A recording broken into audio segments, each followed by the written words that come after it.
En esta Cámara nos hemos pronunciado cuando ha habido crisis en países iberoamericanos hermanos, como Cuba, como Colombia, y también, como usted sabe, esta última semana los acontecimientos extremos que han sucedido en Venezuela merecen también una posición firme del Gobierno de España.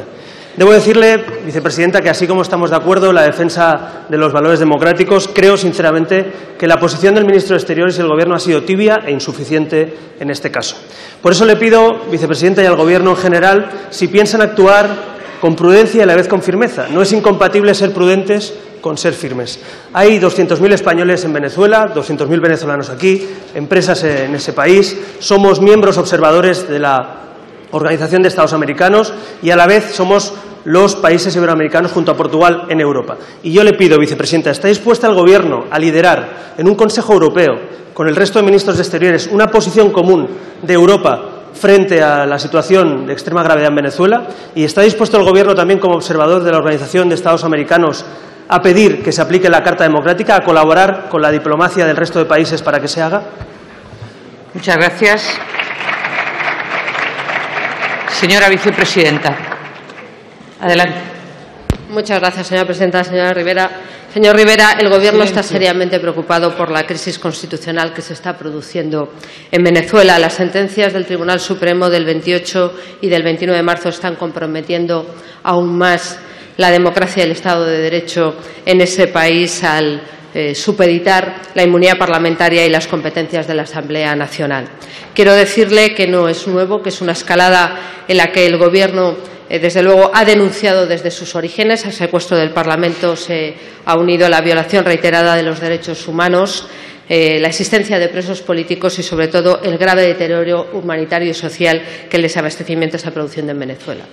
Y quiero decirle que la comunidad internacional, y esto es muy importante, está reaccionando de forma contundente y casi unánime, la casi unanimidad que no estamos logrando en esta Cámara. En primer lugar, el Consejo de Asuntos Exteriores de la Unión Europea, a petición de España, precisamente ha señalado que hay que reforzar esa presión internacional. La OEA está hablando de autogolpe e incluso es muy significativo la declaración de urgencia de Mercosur, donde, habiéndole además suspendido a Venezuela, están reclamando que se devuelva la democracia a esa tierra.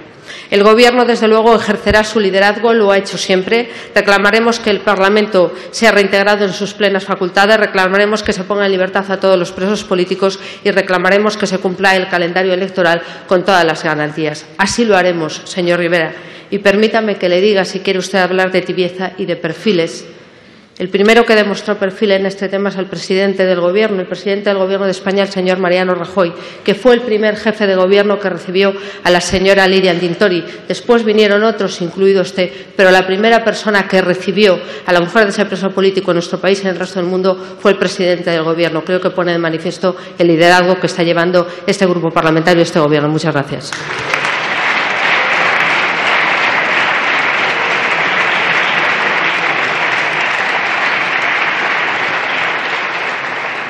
Señor Rivera. Sí, gracias, presidenta. Efectivamente, los demás no somos presidentes de Gobierno, no podemos recibir a nadie como presidente de Gobierno. En todo caso, yo creo que esto no es una competición, señora vicepresidenta, no se pongan nerviosos. Queremos una posición firme del Gobierno. Poner un tuit está muy bien, decir que no es beneficioso para que Venezuela lo que ha pasado, como dijo el ministro Dastis, está muy bien, pero hay que ser contundentes. Y usted ha pronunciado la palabra autogolpe. Eso es lo que nos hubiera gustado escuchar del Gobierno de España y no hablar de no es beneficioso para Venezuela. En todo caso, la competición no es por ser duros, es por buscar soluciones. Y yo le pido al Gobierno que, igual que en la posición de Cuba en su día, el Gobierno de España lideró, el Gobierno del Partido Popular, por cierto, lideró en su día una posición común del Consejo Europeo por la crisis en Cuba, también lo hagamos ahora con un país hermano como Venezuela. Porque, señores, Venezuela fue un país y es un pueblo que recibió con los brazos abiertos a los españoles, un pueblo que ha ayudado sin duda a España y una hermandad que va más allá de los lazos puramente económicos, también culturales y de otro tipo. Por eso, vicepresidenta, yo le pido que actúen, que la política exterior, espero que no la marque el señor Zapatero, que es evidente que el diálogo trampa ha fracasado, y que pidamos un calendario electoral, la salida de los presos políticos, no hay diálogo si hay gente encarcelada, y un canal humanitario para Venezuela. Muchas gracias.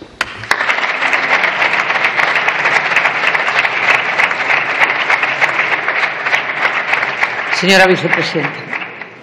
Muchas gracias, señora presidenta. Le agradezco, señor Rivera, que haya obviado en esta segunda parte los matices, porque lo que es importante, en primer lugar, es que la política internacional siga siendo una política de Estado y que podamos llegar a acuerdos, que entre todos fortalezcamos el liderazgo internacional que en Iberoamérica, pero muy especialmente en Venezuela, está haciendo el Gobierno de España, que mantengamos la exigencia y la presión internacional sobre el Gobierno de Maduro a nivel bilateral y a nivel multilateral y que reclamemos una reconciliación nacional exigente con los derechos humanos y con el Estado de Derecho. Sin eso, no hay democracia, por mucho que algunos se empeñen en justificar lo injustificable.